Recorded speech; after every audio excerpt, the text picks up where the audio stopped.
नाही करता आली तरी चालत, स्वतःची वकिली करता आली पाहिजे.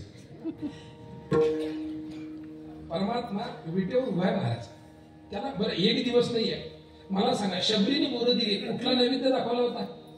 सुदामेने पोहे आणले, कुठले पोहे आणले होते, कुठे भिजवले, त्याच्यात कांदा टाकला का, कोथिंबीर टाकली का, खोबऱ्याचा किस टाकला का, शेंगदाणे घातले का, काही माहित नव्हतं. जसे आणले तसे मोबदल्यामध्ये संपूर्ण पोरबंदर, म्हणजे ज्याला सुदाम देवाची नगरी म्हटल्या जातं, सुदामपुरी म्हटल्या जातं, सगळी नगरी चांदीची करून दिली होती. सगळी नगरी चांदीची करून दिली होती. परमात्मा हा भावना प्रधान आहे. सोन्याची केली होती का चांदीची होती? मी पाहिली नाही. ज्यांनी पाहिली असं तर ठामपणाने सांगा, मला काय. बरं चला, माझ्या दृष्टीने त्याची एक गणना जी आहे ती मोठ्या याच्यात होती. परमात्मा आपण दिलेली, भक्ताने दिलेली कोणतीही गोष्ट असेल अत्यंत भावनेने घेतो, त्याचा एक त्याच्यात स्वभाव आहे.